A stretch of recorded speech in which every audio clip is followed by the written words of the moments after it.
So let's be honest, at some point, most of us have fallen for someone who wasn't right for us, good to us, or even just kind to us. But why do so many of us keep doing it even when it hurts? Hey everyone, and welcome back to the Better Gay Dating Podcast, the podcast dedicated to the art and science of building deeper connection as queer men. My name is Ed. I'm a dating and relationship coach for gay and bi men. And in episode 4 of this podcast, I did a deep dive into chemistry, compatibility, and capacity, the 3 things to look for that determine long-term potential in relationships. But in this episode, I want to talk more about why gay and bi men can be especially prone to choosing partners who really can't give us what we need. Because sure, dating not quite the right person is part of emotional and personal growth for most people. We often have to date the not quite right person to realize who the right kind of person for us is. But longer term, there's also an opportunity cost to chasing or sticking it out with the wrong person. We can't build something with someone who is right for us if we're still investing in someone who isn't. And if we realize someone isn't right for us, we have a whole period of breaking up and detaching emotionally before we'll be ready to move on. So who we choose really does matter. And if we keep choosing people who really aren't good for us, well, that's usually a sign there's something there for us to heal or at least attend to.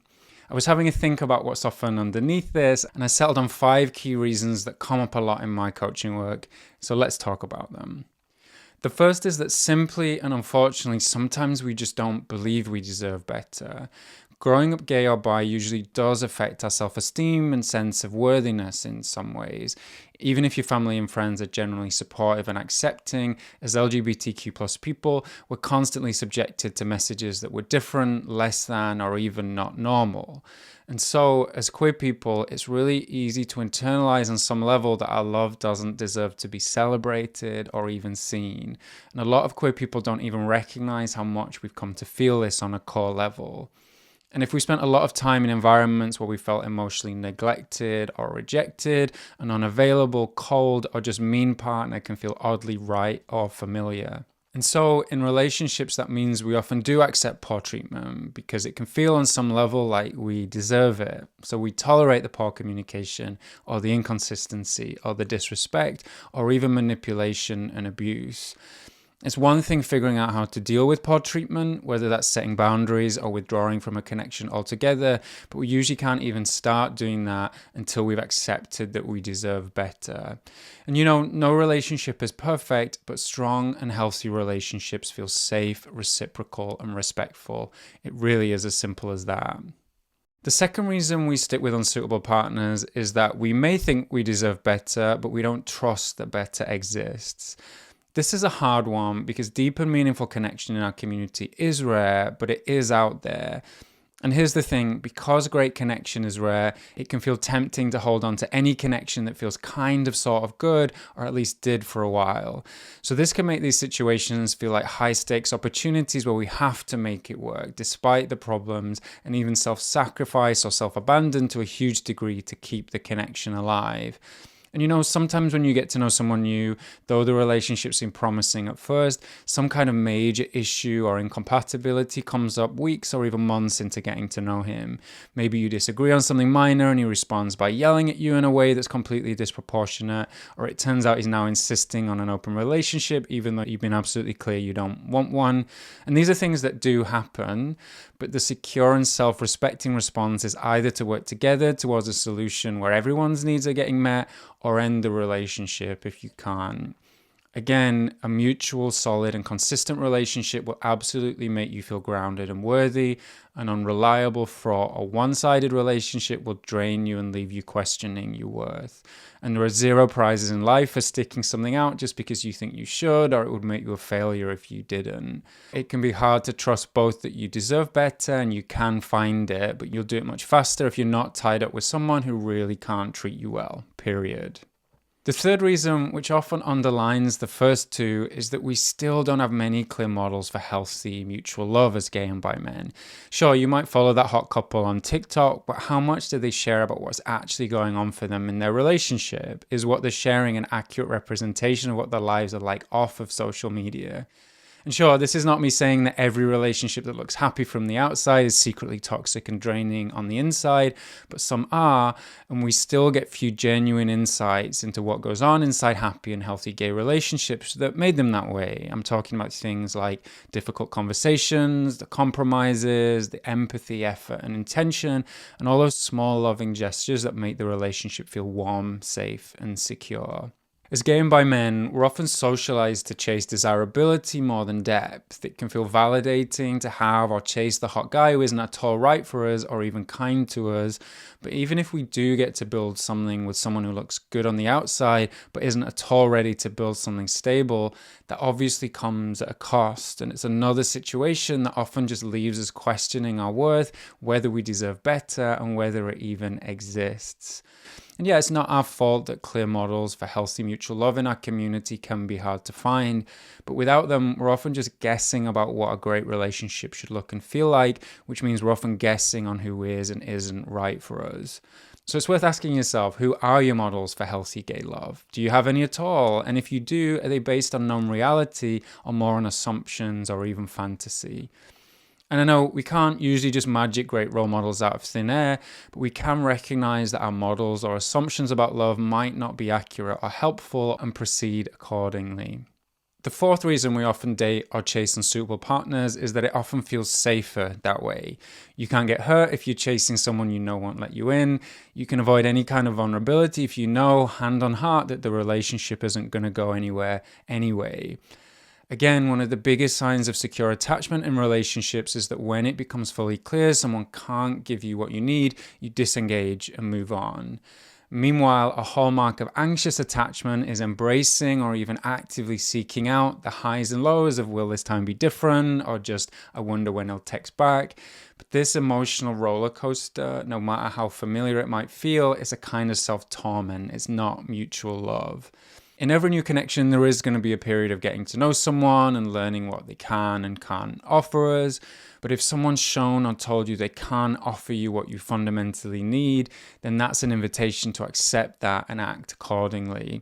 Because yeah, this often is about accepting reality too and rejecting the fantasy that you're going to turn that straight guy gay, or that guy really will leave his partner of 8 years for you and you'll just live happily ever after, or even that guy who's ignored you on the apps 11 times will finally reply to your 12th hey, what's up? So if you're constantly chasing people you know are not available to you, it's worth getting curious about why that might be. Does it just feel safer? Is it hard for you to believe that you deserve someone who is truly available to you? That's basically reason one in a different outfit. Or are you just more in love with the idea of who someone is and the fantasy of what you could build together than the reality of who they actually are? Because again, there's an opportunity cost here. Not only are you wasting time on people who can't give you what you want, but you're subtly reinforcing the idea that maybe you don't deserve it, or just bringing yourself a ton of unnecessary frustration and pain that could easily be avoided. You deserve a partner who shows up fully for you, who's ready to build something mutual and fulfilling with you, end of.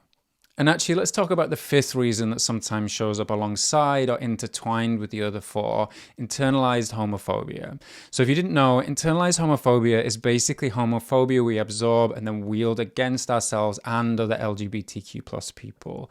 It's when we internalize society's stigma against queer people and then use it to think less of our own community. Which I know maybe sounds wild, but it's an unfortunate part of living in a society that still often treats queer people as less than. Because subconsciously, a lot of us do internalize these views in some way and direct them against ourselves.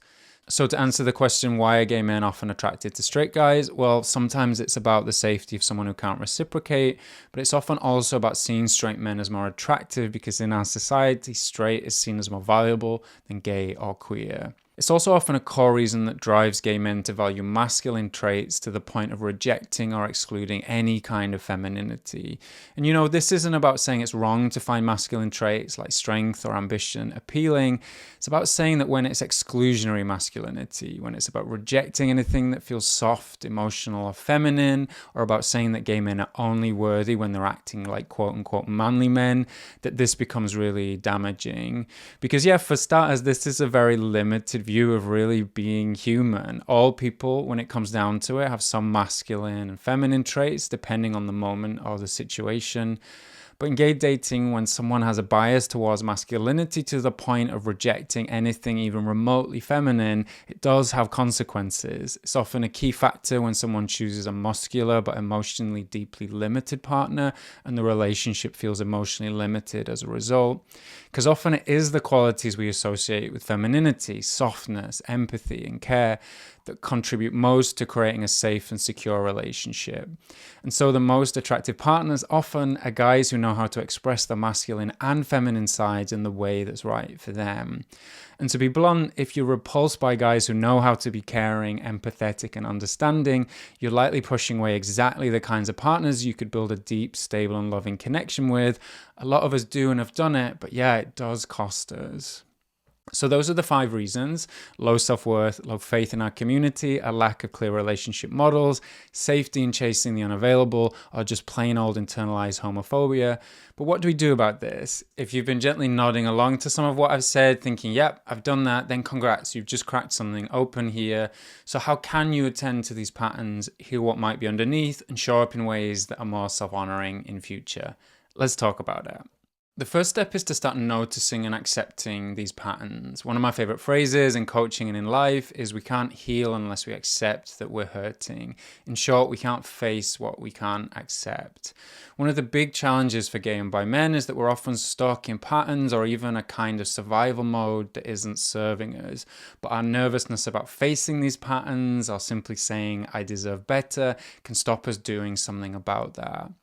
Sometimes this is a mix of the self-esteem and emotional safety factors I mentioned. If we feel some shame about who we are, it's often uncomfortable to stay stuck, but it feels safe or at least familiar. And if we feel low-key ashamed of who we are, it can make it harder to look at ourselves honestly, including the parts of us we're not necessarily super proud of, because it can feel extra overwhelming. But the cost here is that, again, we can't heal unless we recognize that we're hurting. So the key to this isn't just insight or curiosity, it's self-acceptance. It's saying maybe I am showing up in ways that actually aren't that good for me, and that's normal and very human, instead of that means I'm a bad or broken person. So yes, working with the right coach or therapist here can really help. That's really at the core of what we do. We're trained to help you gain this self-awareness, but in a space where you're always safe and supported while you do. Second, it is worth getting curious about where these patterns might have come from for you, why you might be feeling or acting like you are. Did your parents stick out the marriage for a decade too long and that taught you that giving up on love is failure? Or did your disappointment and not being able to find the right partner yet lead you to conclude you don't deserve a great partner?